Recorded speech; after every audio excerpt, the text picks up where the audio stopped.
Hey everyone, it's another video from Guess Who. Ignore the barking in the background. My chihuahuas are acting stupid. We're going to make an apple pie. What you're going to need is some refrigerated pie crust. I actually made a pie crust, but you're going to need it two, for a double crust so that you can have a crust on top of the apples, obviously. And this is what you need. Now, I know my apples are a little bit brown. Don't even worry about it.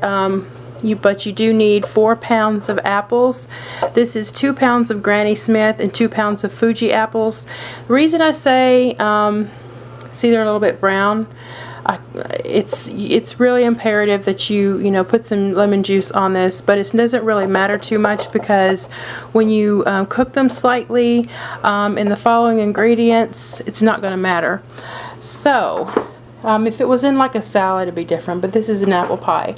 You're going to need a half a teaspoon of cinnamon and about 1/2 to 2 teaspoons of pumpkin pie spice, or what you can do is just use 1/2 teaspoon of cinnamon and 1/2 teaspoon of nutmeg and a pinch of cloves.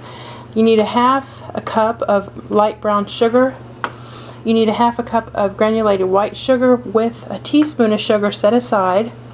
2 tablespoons of unsalted butter, 1/2 teaspoon of salt, 3 tablespoons of cornstarch, 1 large egg with a tablespoon of water beaten into it, and you're going to need about 2 tablespoons of lemon juice, and I just freshly squeezed these.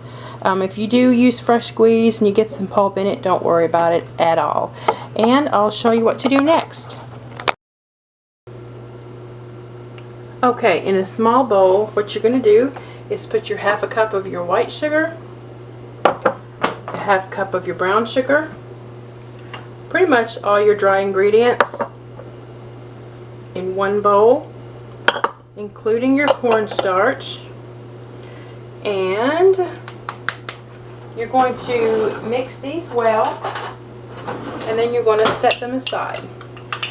In the meantime, incidentally, what you need to do with your pie crust, I've got the pie crust recipe on my YouTube page, just in my videos, just kind of look for that, and I'll try to put a link down below.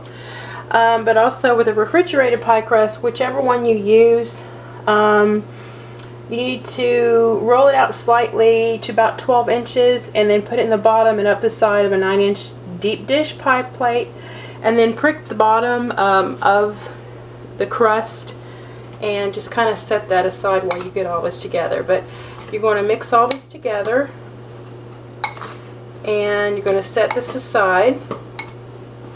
And if you've not already done so, cut your apples after you put your dry ingredients to the side. Just cut them up however you want to cut them, whether they're thick or thin, doesn't really matter. It's just your personal preference.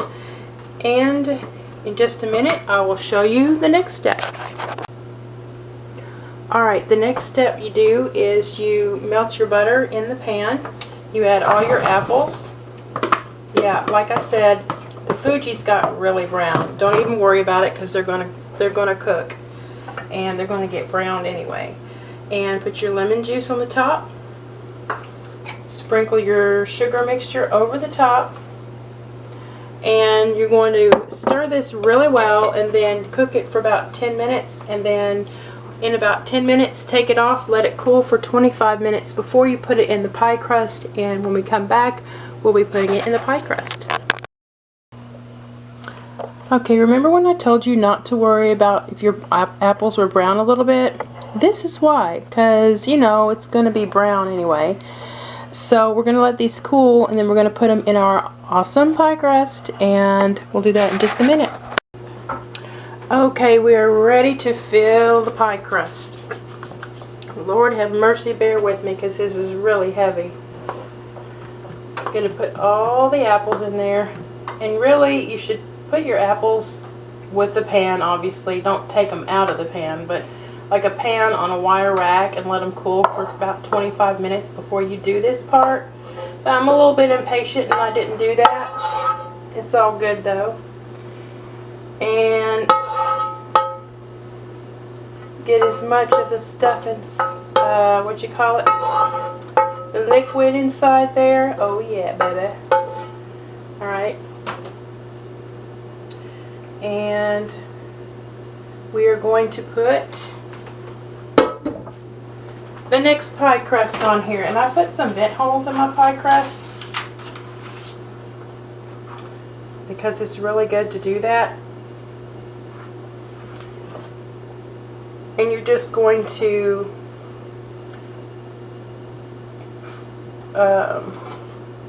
just kind of fold over the edges like this.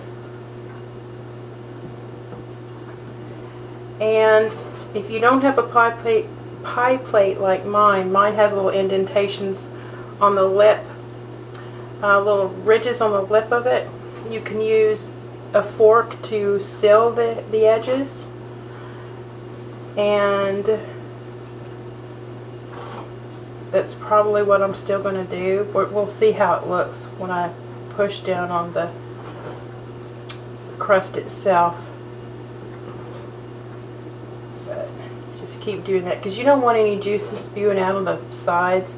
It's really wise if you put a cookie sheet under your pie plate to catch any drippings. Because if you don't, boy, that will be tragic too. Yeah, see, you can kind of crimp them like this. Use your fingers, your thumbs, and kind of push up on the crust. Or you can take a handy dandy fork and just make little, what I call bird feet in there. Fancy, fancy, fancy. And I'm not going to waste the little vents that I cut out. I saved the little pieces of dough and I'm going to put them on the pie crust also. But let's just do the edges real quick.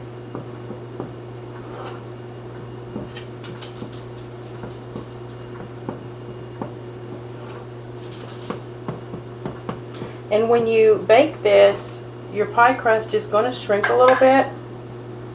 Yeah, I know it's hanging over the edge. I'll fix that before I put it in the oven though. These are the little pieces of dough. You see that? What? Yeah, I see that. Let's just bring you closer to the pie.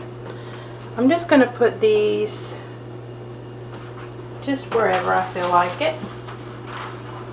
Just in the middle. And you're going to take, remember the egg that I told you that you needed a large egg with a tablespoon of water? You're going to take it and you're going to brush it all over the pie crust. Try not to get it on your stove because you're just going to have to clean it up. Yeah, I know, I just dropped it. But just get the crust nice and covered with this. And then you're going to sprinkle that, remember the teaspoon of sugar I had you reserve? You're going to sprinkle that on the top. We're going to bake it in a 400-degree preheated oven for approximately, let me just get my notes here, for 20 minutes. Then you're going to reduce it to 350 and bake it an additional 25 minutes.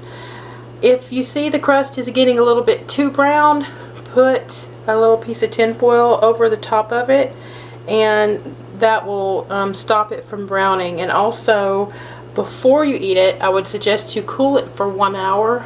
When it comes out of the oven, I'll show you what it looks like, but I'm going to continue putting the egg wash on here and trimming the sides, and then I will sprinkle the sugar on and put it in the oven. See you in a little bit. Alright, here everyone, here is the finished product. As always, I'll have better pictures at the end of what it looks like. Oh yeah, yum yum. Close up. Let it cool for about an hour on a wire rack before you cut into it. This is a deep dish recipe, and I will have the recipe as always on my blog, and a link will be below in the description to the recipe.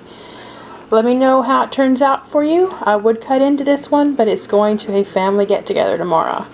And as always, take care, love ya, and I'll talk to you soon.